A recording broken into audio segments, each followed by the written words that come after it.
Dabu kali ini. Hari ini saya kenalkan diri, nama saya Alia dan juga saya ada Firda dari CST. Saya Alfi.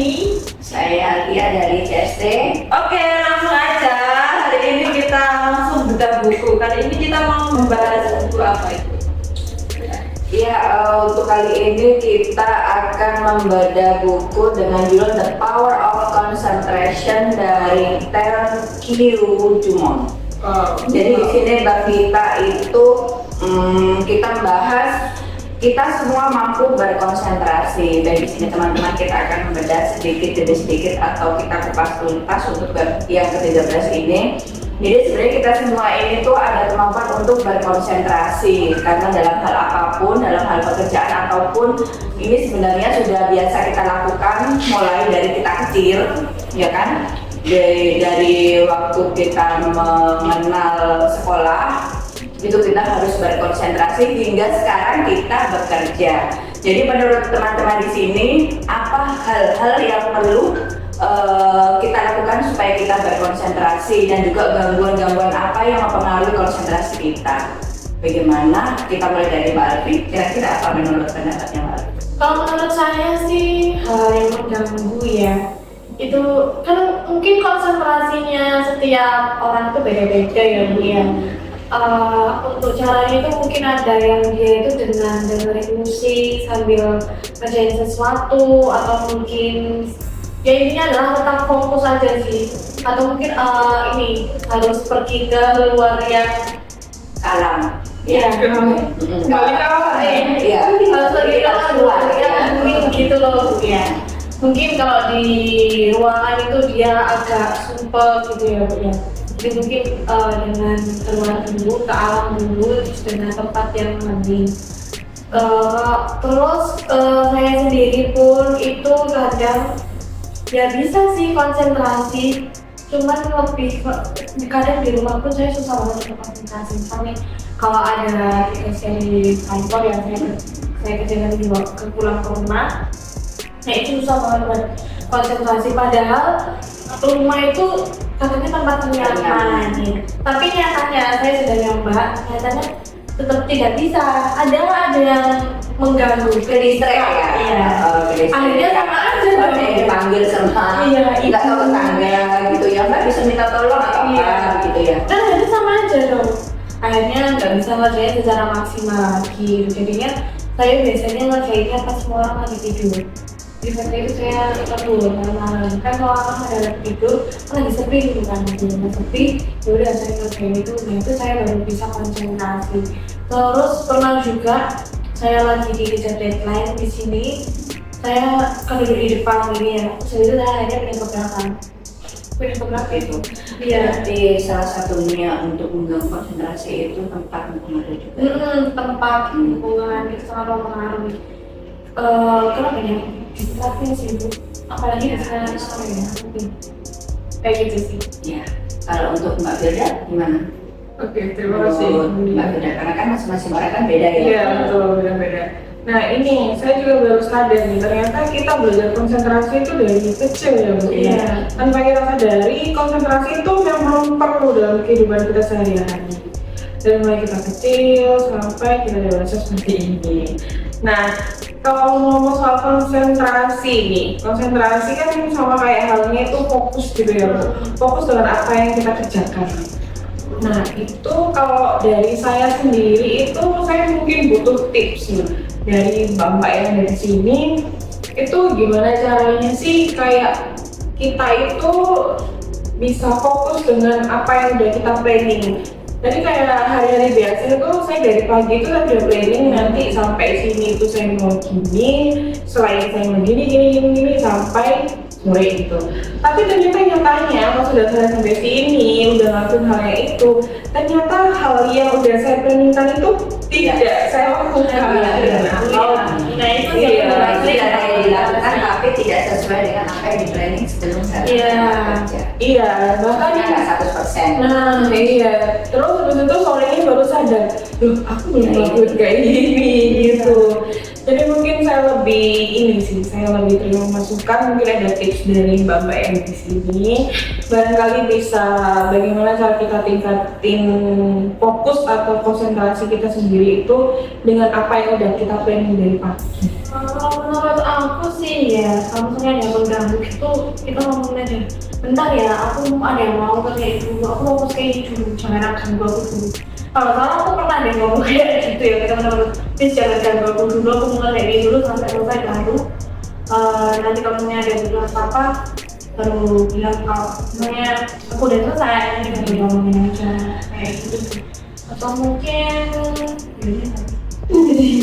Kayak mungkin gini ya, satu-satu gitu. iya, Kita ngerjain ini, terus ada ke distract, kalau mungkin nah ini atau kayak gimana? Lupa akhirnya kita ngerjain apa. Mungkin kita ngomong sih, Iya. daripada yang ini buyar. sih bentar jadi kayak yang satu, jadi orang yang kita janjiin itu juga menjaga waktu Nunggu kita dulu. ada kepastian lah ini Bukan kita udah selesai, gimana kita langsung lagi. itu sih. Tapi kebanyakan kan kalau kayak gitu kita bisa ngomong sama Seteman kerja. iya teman kerja. Kalau itu kan beda lagi sama yang diminta sama atasan kan Mbak. Kan kita nggak mungkin nolak. Sebenarnya Pak, ini saya mau ngerjain dulu kan ya nggak mungkin ya. Oke. Sama atasan juga. Itu ya gimana ya Tipsnya. tipsnya? Tipsnya kalau dari saya ya, karena saya kan juga pernah mengalami hal seperti itu kemarin yang di tipsnya, karena kita juga ada kerjaan sendiri, tetapi kita kan juga ada PO dari cabang ya. Nah itu juga tidak mungkin kita nolak gitu untuk sebentar gitu kan nggak bisa, karena kan memang kalau itu kan harus ada dan harus diselesaikan di hari ini juga. Nah itu memang kita harus mendahulukan dan itu sebenarnya amat sulit ya, amat sulit untuk kita bisa fokus lagi, dan itu sebenarnya ini bagus sekali. Kita mengupas itu karena dari saya sendiri itu sebenarnya agak kesulitan itu gimana caranya kita bisa fokus yang semuanya itu penting sebenarnya. Kerjaan itu harusnya sebenarnya kayak begini ya, kita ada di depan nih, ada customer, sedangkan kita ada deadline harus selesai hari ini. Tapi customer kan juga penting, ya kan, untuk omset kita, betul kan? Nah di sini customer itu tidak hanya yang menghubungi kita by WhatsApp, berarti kan online, atau yang offline yang datang. Nah kan sama-sama itu bertabrakan. Nah itu sebenarnya dari kita masing-masing itu kan beda-beda ya gimana cara kita mengcovernya. Nah itu masing-masing sebenarnya juga ya, kembali masing-masing. Ada yang kita bilang Pak tunggu sebentar ya, tapi kan terkadang tiap orang itu ada orang yang ekspresif. Jadi kita langsung menunjukkan gitu mukanya. Selesai. Nah seperti itu ya. Secara nggak sadar gitu sebenarnya kita tidak ingin seperti itu, tapi kita langsung aja tanpa kita sadari kita langsung Pasang aja kayak sebel gitu kan Bu, ini belum selesai. Nah seperti itu. Nah itu sebenarnya kita masing-masing dari kita harus belajar untuk itu. Mengontrol. Betul, mengontrol emosi. Nah itu untuk mengontrol emosi itu masing-masing orang itu berbeda. Betul. Dan kalau misalkan dari saya gimana pun caranya, siapapun itu yang butuh sama kita harus kayak gitu. Itu aja dulu. Kalau dari saya ya, jadi siapapun yang membutuhkan kita berarti kan memang butuh kita. Ya minimal itu kita harus. Meskipun sebentar ya. Iya, gitu, betul. Jadi orang kalau yang membutuhkan kita berarti memang itu urgent dan berhubungan dengan pekerjaan. Itu kalau dari saya ya, tipsnya itu salah satu. Nah, tapi masing-masing orang kan kita punya karakter yang beda. Iya. Gitu. Dan terkadang kita bukannya Mbak ini jutek, Mbak ini nggak enak nama ini gitu kan, ada yang seperti itu. Bukan bermaksud seperti itu, tapi karena terkadang kita tidak sadar kalau kita berbuat seperti itu. Kadang-kadang aku merasa perasaan aku udah siap nih. Ya. Tapi kok Enggak. enggak. Cuman kadang itu ibu aku itu ya jujur. Ibu aku itu aku nanti pulang kerja itu kenapa kamu kok coba gitu? Betul, kita Padahal biasa ada. Enggak deh. Iya kamu loh kayak capek namanya orang kerja ini. Perasaan aku sendiri Iya. Masih ada ya orang-orang. Jadi sebenarnya senyum itu kan juga beda-beda ya. Ada tuh kemarin itu saya pernah baca di apa namanya di Instagram juga, terus mengikuti beberapa webinar juga. Waktu kemarin kita pakai masker, jadi kan terlihat antara kita senyum terpaksa atau enggak kan kelihatan ya dari mata. Iya itu kan dari permisi mbak. Nah kan kelihatan ya, sama iya ibu permisi, nah gitu kan ya.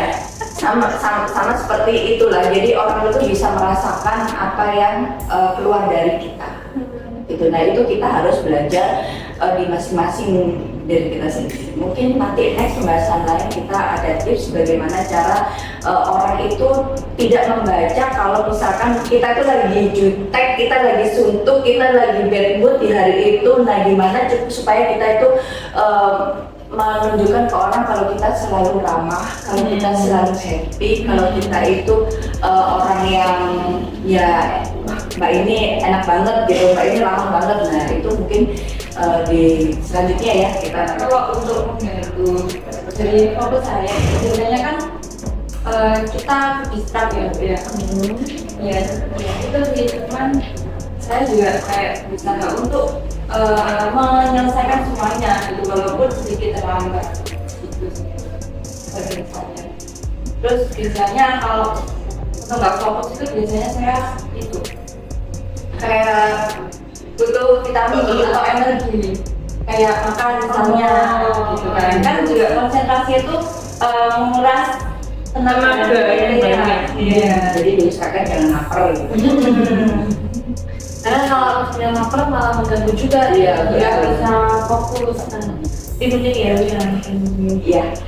Terima kasih teman-teman semua, kita sekarang mendapatkan ilmu yang bermanfaat. Nanti di bab selanjutnya kita bisa membahas yang tadi ya, bagaimana supaya kita bisa memancarkan aura yang positif dari energi yang positif dari kita, supaya siapapun yang melihat kita pertama kali, siapapun yang kita ajak ngobrol pertama kali itu menganggap kita wah enak nih diajak ngobrol, enak nih orangnya nggak berikutan, enak nih orangnya seperti itu, karena kita berhubungan dengan customer dan kita juga berhubungan dengan banyak orang, kita di bidang jasa, jadi kita harus mengupgrade diri kita supaya kita menjadi orang yang ya disenangi untuk banyak orang.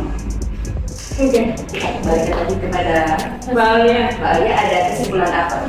Iya. Hari ini mungkin kesimpulannya hari ini yaitu kita harus berusaha untuk senyum pada semua orang karena semua orang itu karakternya berbeda-beda.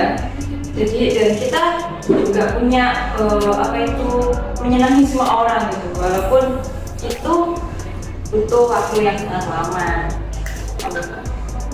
Mungkin itu saja dari saya dan teman-teman Ya, dari kita dari tim CST, Gojek Surabaya Timur. Oke. Itu dulu yang bisa saya sampaikan. Terima kasih buat teman-teman yang sudah nonton kita. Jangan lupa di like, comment, dan bermanfaat subscribe. ya.